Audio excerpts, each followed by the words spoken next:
Salam profit untuk semua trader base. Minggu ini ada banyak setup yang menarik yang terbentuk di market. Saya yakin trader base ini sudah banyak yang panen profit. Oke, di video ini kita akan langsung aja seperti biasa tandai base di time frame 4, yaitu di pair euro Jepang yen.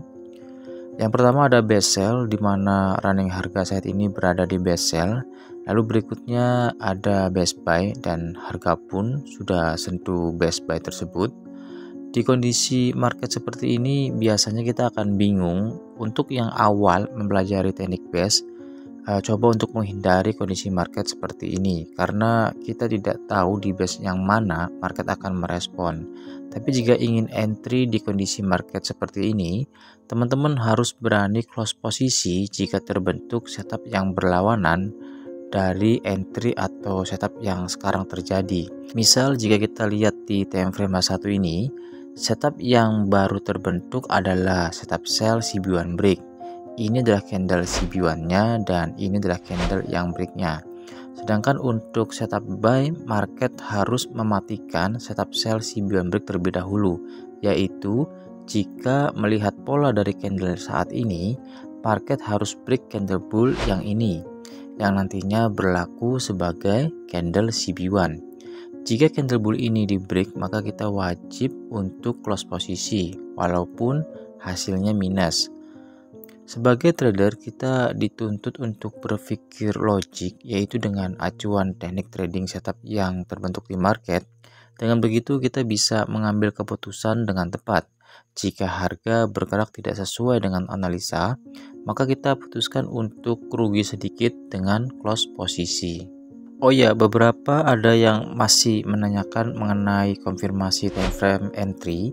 Walaupun pertanyaan ini sebenarnya udah banyak dijawab atau diulas di video-video saya sebelumnya, tapi kita akan refresh kembali, yaitu pertanyaan mengenai time frame konfirmasi yang digunakan. Di sini ada 3 cara untuk konfirmasi time frame yang digunakan.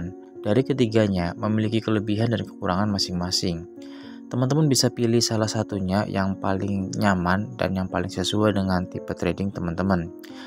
Yang pertama seperti misalnya saya yang lebih banyak menggunakan entry di time frame 1 dengan base di time frame 4 dengan alasan waktu saya untuk mantau market tidak terlalu lama. Biasanya setelah pagi saya menandai base yang terdekat dengan harga, saya hanya perlu pantau market itu sejam sekali di setiap pergantian candle time frame 1. Dan sekali dipantaunya jika memang tidak terbentuk setup, maka sekali pantau itu tidak lebih dari semenit, saya akan tutup chart kembali. Lalu berikutnya ada konfirmasi entry yang kedua, yaitu entry di time frame yang sama dengan time frame base. Misal base yang digunakan adalah base di time frame 4, maka entry-nya di time frame 4 juga untuk konfirmasi entry-nya. Lalu yang ketiga ada entry 2 time frame di bawah time frame base. Misalnya yang kita gunakan adalah base di time frame 4, lalu entry-nya di time frame M15. Untuk penjelasan lengkapnya mengenai penggunaan time frame ini atau konfirmasi entry time frame ini, teman-teman bisa ke playlist materi. Di sana ada banyak video yang menjelaskan lebih detail mengenai penggunaan time frame untuk konfirmasi entry. Karena jika dijelaskan secara detail di video ini, maka video ini akan jadi sangat panjang. Oke, kita lanjutkan lagi. Di sini kita akan menggunakan garis Fibonacci. Seperti biasa kita letakkan level Fibo 0 di harga terakhir di dalam trend atau di shadow, dan level Fibo 100-nya di body candle bear yang break candle CB1. Saya akan langsung entry sell di sini. Di sini juga terdapat base yang merupakan syarat untuk entry full margin. Jadi setup ini win rate-nya akan tinggi. Lalu seperti biasa pasang stop loss di kisaran level Fibo 0. Ini adalah hal yang paling wajib yang harus dimiliki oleh trader base dan tidak boleh absen, yaitu memasang stop loss. Sedangkan untuk take profitnya sendiri, untuk target awal saya akan pasang di kisaran level Fibo 261. Untuk menentukan target take profit ini merupakan opsional, karena untuk entry di setup full margin sebenarnya kita bisa ambil take profit di level Fibo 161 karena secara risk rewardnya udah cukup baik, yaitu 1:2. Di sini setup sudah lengkap, kita akan lihat apakah harga mampu untuk turun ke target take profit di level Fibo 261. Sebelum lanjut videonya, teman-teman mohon untuk subscribe channel ini biar nggak ketinggalan untuk tips dan pengalaman menggunakan teknik BS ini. A few moments later.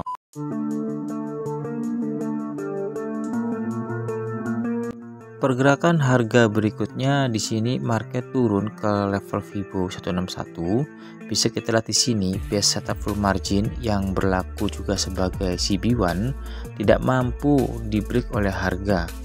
Base tersebut hanya menjadi pijakan harga untuk turun lebih dalam lagi. Jika base ini di break, maka akan terbentuk setup buy CB1 break. Dan di sini kita wajib untuk close posisi. Karena kenapa? Karena kita tahu di time frame 4 ini terdapat base buy. Jika di time frame 4 ini tidak terdapat base buy, maka kita bisa abaikan setiap setup pembalikan karena minimal harga untuk menggenapi sebuah setup, minimal harga turun sampai ke level Fibo 161. Oke, seperti biasa di sini saya akan memindahkan stop loss yaitu di kisaran level Fibo 50. Untuk memindahkan stop loss juga ini termasuk salah satu opsional juga, tergantung dari tradernya masing-masing. Sejauh mana trader tersebut bisa ikhlas menerima jika harga balik arah. Karena itu teman-teman tidak harus memindahkan stop loss ke level Fibo 50. Teman-teman bisa memindahkannya ke break even point atau BEP atau ke SL plus. Pergerakan harga berikutnya di sini market turun ke target take profit di level Fibo 261. Setup ini sangat cantik walaupun sebelumnya ada drama di kisaran base full margin karena kita bisa lihat di sini terbentuk banyak candle di time frame 1. Tapi setelahnya market berhasil turun sampai ke target take profit di level Fibo 261. Oke, berikutnya seperti biasa ada pergerakan menarik apa di pair selain pair mayor, yaitu pair yang biasa saya tradingkan. Jadi teknik ini bisa digunakan di semua market, di semua pair selama market tersebut menggunakan analisanya atau teman-teman menggunakan analisanya menggunakan analisa candlestick. Penggunaan mayor pair yang sering saya gunakan itu hanya kebiasaan saya saja yang memang saya lebih suka trading di pair-pair mayor, di gold dan di crude oil.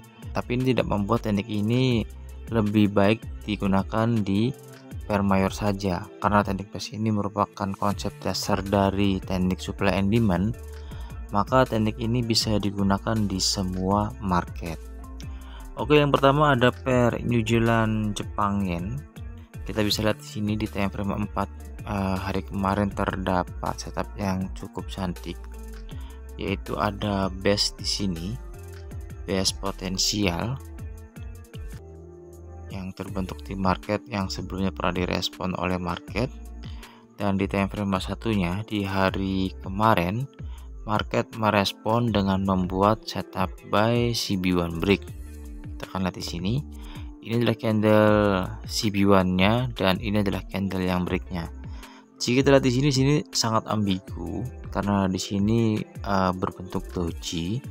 Jadi ini bisa masuk ke setup dominan juga, karena candle bull ini juga selevel antara candle CB1 dan candle dominan, maka kita bisa pilih keduanya karena sama-sama selevel walaupun menggunakan konsep dominan dan konsep CB1. Candle bull ini adalah kuncinya, maka kita bisa gunakan kedua konsepnya.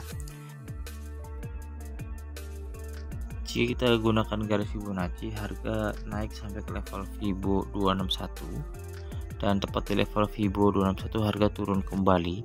Lalu saat ini harga kembali naik dan potensinya harga akan naik sampai ke level Fibo 423. Kita bisa lihat di sini bagaimana market merespon setiap level Fibonacci ini dengan cukup akurat, yaitu biasanya ada respon dari setiap level Fibonacci.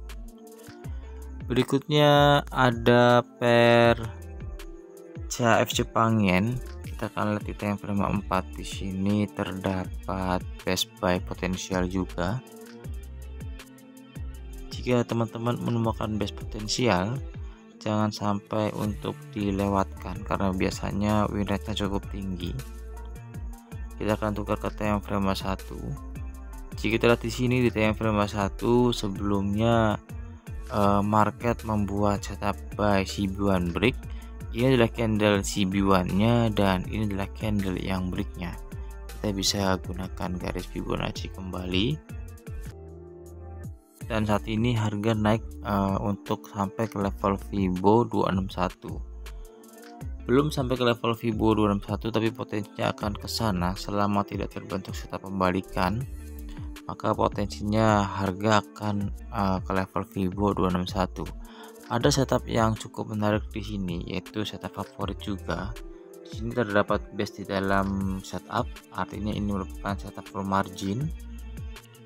Dan tepat di base ini, market tidak mampu untuk break base tersebut. Lalu market merespon base tersebut yang merupakan zona entry full margin, dan harga naik saat ini menuju level Fibo 261.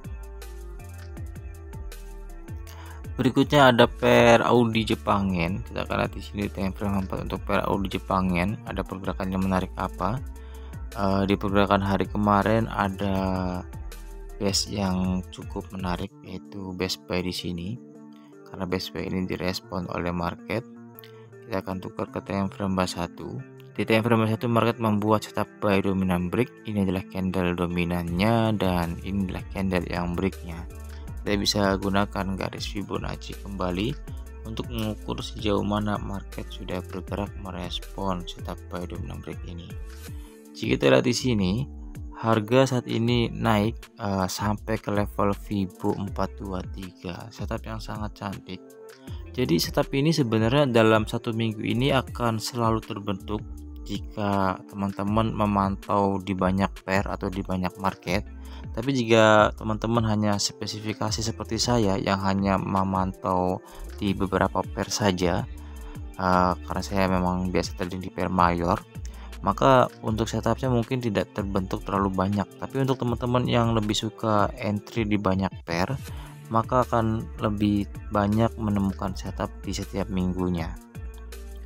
Oke, sekian videonya, semoga bermanfaat dan semoga semuanya selalu diberkahi dengan profit konsisten. Terima kasih untuk semuanya.